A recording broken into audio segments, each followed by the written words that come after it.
Shalom, shalom, estamos aqui no Devocional, capítulo 14 do livro de 1 Reis. E antes de a gente começar, eu quero declarar sobre a sua vida toda sorte de bênção. Dizer, o Senhor é contigo e isso te basta, a presença de Deus. Na presença de Deus a gente tem cura. Cura na alma, sabe, de feridas, de traumas. A gente tem libertação de coisas que a gente não precisa e faz, de coisas que acabam nos deixando para baixo, que deixa sentimentos ruins. A gente tem libertação, cura, tratamento, a gente tem amor, tem carinho, tem acolhimento nos braços do Pai. Então, tudo que você precisa é a presença do Senhor e o Senhor é contigo. Ele decidiu morar dentro de você. O Senhor te ama, Deus ama você e mandou o seu único filho, unigênito, único filho para morrer na cruz por mim e por você. Jesus ama você, ele morreu e foi por amor a você. Amém? Bom, antes de a gente começar esse devocional, eu quero te convidar para a gente orar e chamar a existência do Espírito Santo para ele nos ajudar com essa palavra. Vamos lá? Feche seus olhos. Querido, amado Espírito Santo, eis-nos aqui. Estamos aqui rendidas aos teus pés, precisamos de ti, fala conosco, Santo Espírito, ministra no nosso coração, ajuda-nos a ter entendimento da tua palavra, ajuda-nos, Senhor, a ter revelação do alto, ajuda-nos, Pai, enche-nos de sabedoria, que possamos, Senhor, te ouvir e te obedecer, que seja feita a tua vontade em nossas vidas, em nome de Jesus. Amém. Amém, glória a Deus. Então vamos lá, capítulo 14, livro de 1 Reis. Naquele dia, Abias, filho de Jeroboão, ficou doente, e este disse a sua mulher: use um disfarce para não ser reconhecida como a mulher de Jeroboão e vá a Siló, onde vive o profeta Aías, aquele que me disse que eu seria rei sobre este povo. Leve para ele 10 pães, alguns bolos e uma garrafa de mel. Ele lhe dirá o que vai acontecer com o menino. E a mulher de Jeroboão atendeu seu pedido e foi à casa de Aías em Siló. Ora, Aías já não conseguia enxergar, tinha ficado cego por causa da idade, mas o Senhor lhe tinha dito: a mulher de Jeroboão está vindo para lhe perguntar acerca do filho dela, pois ele está doente, e você deve responder-lhe assim e assim. E quando ela chegar, vai fingir que é outra pessoa. Quando Aías ouviu o som dos passos junto da porta, disse: entre, mulher de Jeroboão, por que esse fingimento? Fui encarregado de lhe dar más notícias? Vá dizer a Jeroboão que isto é o que o Senhor, o que o Deus de Israel diz: tirei-o dentre o povo e o tornei líder sobre Israel, o meu povo. Tirei o reino da família de Davi e o dei a você. Mas você não tem sido como o meu servo Davi, que obedecia aos meus mandamentos e me seguia de todo o coração, fazendo apenas o que eu aprovo. Você tem feito mais mal do que todos os que viveram antes de você, pois fez para si outros deuses, ídolos de metal.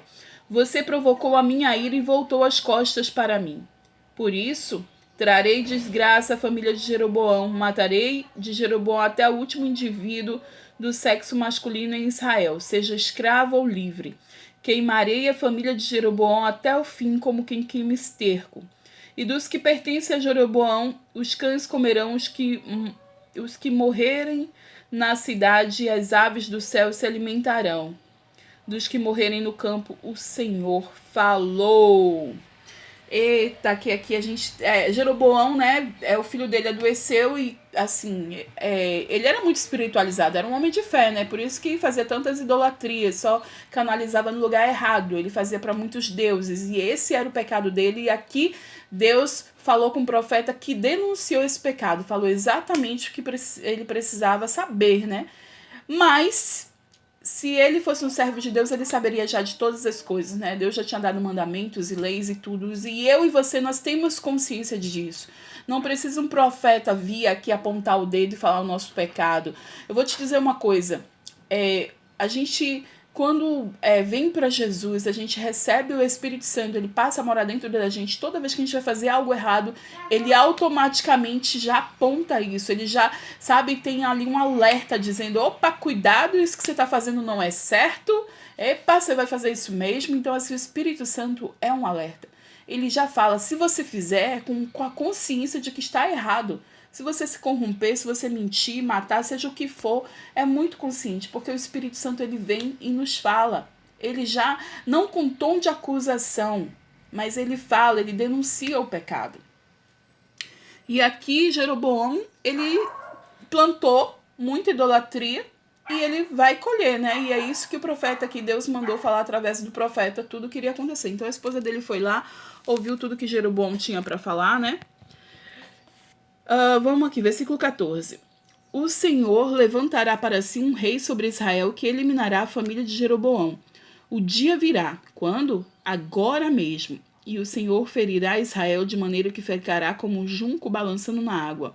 Ele desarraigará Israel desta boa terra que deu aos seus antepassados e o espalhará para além do Eufrates, pois provocaram a ira do Senhor com os postes sagrados que fizeram. E a ele abandonará Israel por causa dos pecados que Jeroboão cometeu e tem feito Israel cometer.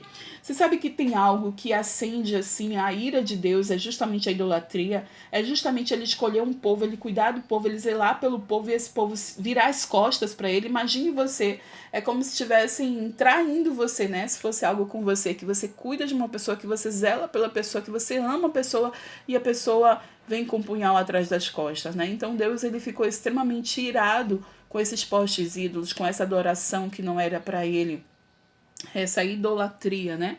E aí vem as consequências de tudo isso. Versículo 17.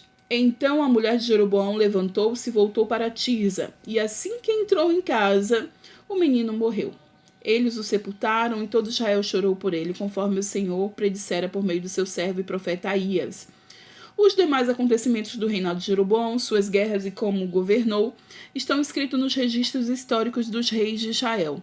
Ele reinou durante 22 anos e então descansou com seus antepassados.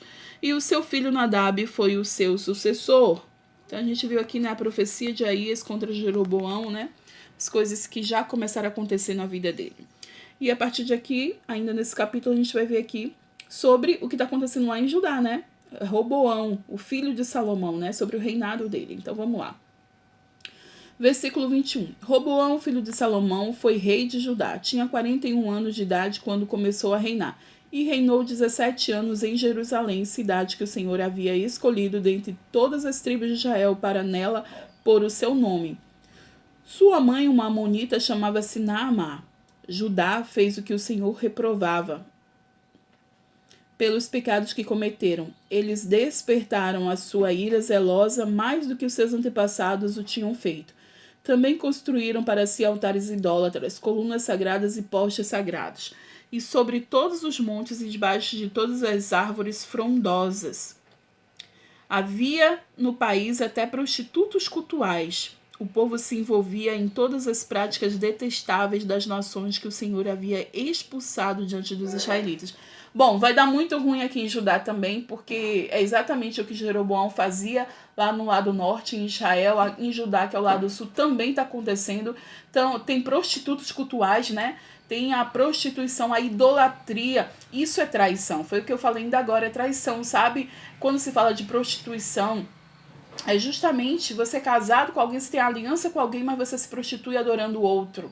E é assim que Deus declara isso, né? Por isso que quando fala prostituição é quando você se volta para outro, né? Então tinha os prostitutos cultuais e isso com certeza acende muito a ira do Senhor. Estamos acabando esse capítulo, vamos lá, versículo 25. No 5º ano do reinado de Roboão, Sisaque, rei do Egito, atacou Jerusalém. Levou embora todos os tesouros do templo do Senhor e do palácio real, inclusive os escudos de ouro que Salomão havia feito. E por isso o rei Roboão mandou fazer escudos de bronze para substituí-los e os entregou aos chefes da guarda da entrada do palácio real. Sempre que o rei ia ao templo do Senhor, os guardas empunhavam os escudos e em seguida os devolviam à sala da guarda. Os demais acontecimentos do reinado de Roboão e tudo o que fez estão escritos nos registros históricos dos reis de Judá. Houve guerra constante entre Roboão e Jeroboão. Roboão descansou com seus antepassados e foi sepultado com eles na cidade de Davi. Sua mãe, uma amonita, chamava-se Naamá, e o seu filho Abias foi o seu sucessor.